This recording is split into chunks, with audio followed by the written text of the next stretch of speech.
Hello, everyone, and welcome to Unlock B2 English. I'm Sarah. And I'm Mark. We're thrilled to have you with us for a brand new episode. Have you ever been in an English conversation and suddenly you just can't find the words? Your mind goes completely blank and you feel stuck. That feeling is incredibly common for language learners. You know the grammar, you know a lot of vocabulary, but under pressure, sometimes the words just disappear. Today, we're diving into a super practical and essential topic for any B2 English speaker: how to keep talking when you feel stuck, even if you don't know the exact word you're looking for. Exactly. We'll give you the tools to bridge those silences, avoid awkward pauses, and keep the conversation flowing with total confidence. The goal isn't perfection, it's effective communication. Before we start, here's the key vocabulary that will help you understand and use today's phrases: hesitate, stumble, pause, flow, filler word, elaborate, paraphrase, cue, breathe. With these words in mind, think about these pre-listening questions. Have you ever felt your mind go blank in the middle of an English conversation?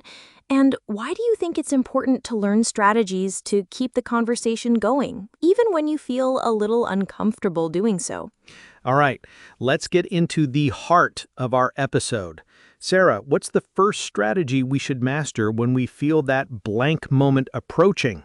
The first and perhaps most useful strategy is simply buying time. This means using short phrases that signal you're still thinking, but you haven't given up on the conversation.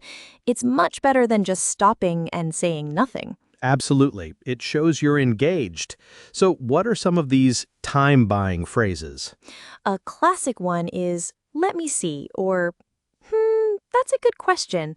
You can combine them too, like, let me see." Right. So instead of silence, you're filling it with a natural thinking sound or phrase. Like if someone asks me about my favorite book and I can't immediately recall it, I might say, that's a good question. Let me see. There are so many good ones. Exactly.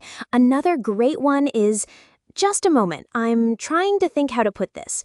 This one is especially useful if the concept is a bit complex or abstract. Oh, that's very helpful. It sets the expectation that you're formulating a more thoughtful response, not just struggling for words. And what about "bear with me for a second"? That's perfect when you might need a tiny bit longer, maybe to recall a specific name or detail. It's a polite way to ask for patience. For instance, "Bear with me for a second. I'm just trying to remember the name of that restaurant." Great. So these phrases are like little conversational bridges. But what if you have an idea, but you simply can't find the exact word, or you need to express your idea in a simpler way? This is where simplifying or rephrasing your idea comes in. You might not know the perfect synonym, but you can get your message across with different words. Start with, "What I'm trying to say is..." That's a lifesaver. It immediately signals to the listener that you're making an effort to explain. So if I can't remember persuade, I might say, "What I'm trying to say is, I need to convince him." Precisely. Or if you want to condense a complicated thought, you can say, "To put it simply..." I use that one quite often. Like, to put it simply, we need to increase sales. Absolutely. And another powerful one is, "Basically, what I mean is..." This allows you to cut straight to the core of your message. Or if you realize your initial wording wasn't clear, you can say, "In other words," or "Let me rephrase that." These are excellent for clarity. For example, "I think we should reconsider the plan." In other words, "I don't think it will work as intended." Or, "I need to review the data again." Let me rephrase that. "I need to analyze it more thoroughly before I present it." Fantastic examples, Mark. Now, let's talk about something many learners feel shy about: asking for help or confirmation. There's absolutely nothing wrong with it. It's part of natural communication. I completely agree. It shows engagement and ensures clarity. So if you're stuck on a specific word, you can ask, what's the word for? Yes.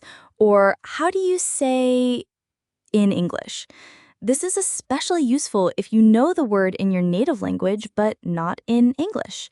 And to check if you're being clear, you can say, am I making sense? Or is that clear if you've just explained something complex? And a very common one, do you know what I mean?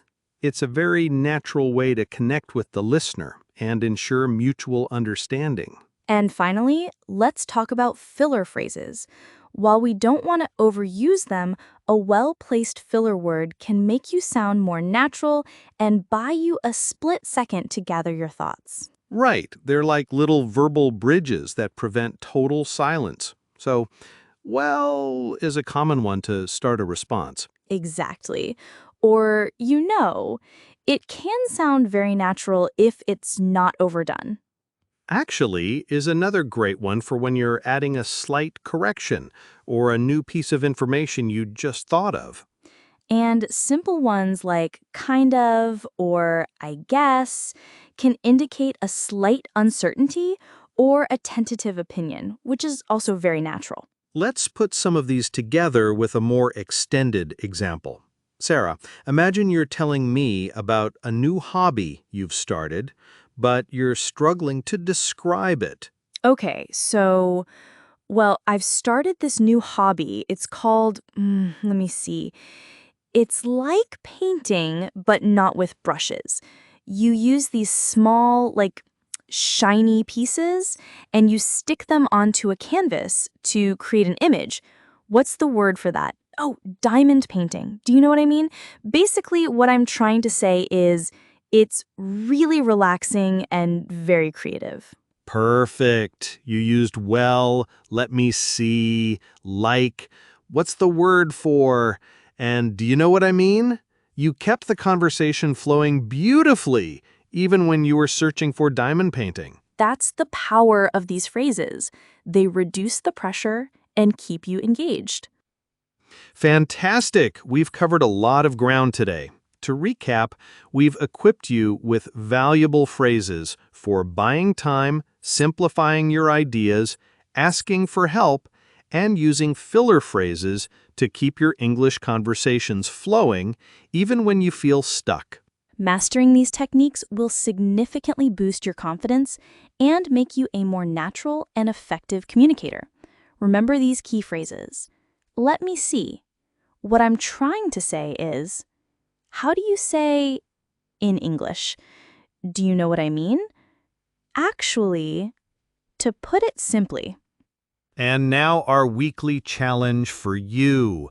This week, when you're listening to English, whether it's in TV series, podcasts, or if you have the opportunity in real conversations, actively notice moments where you might feel stuck. Choose at least 2 phrases from today's episode and try to use them either in a real conversation or by practicing aloud, imagining the scenario. To help you even further, you can find the full transcript of this episode on our description and first comment. Congratulations on continuing your journey towards B2 English fluency.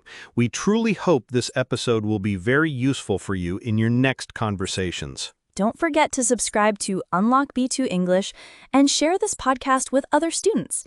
If you found today's episode useful for understanding how to keep talking, you might also benefit from revisiting episode 24, Idioms and Colloquialisms in English, Sounding More Native, to further enhance your natural English communication by adding more natural expressions. See you in the next episode.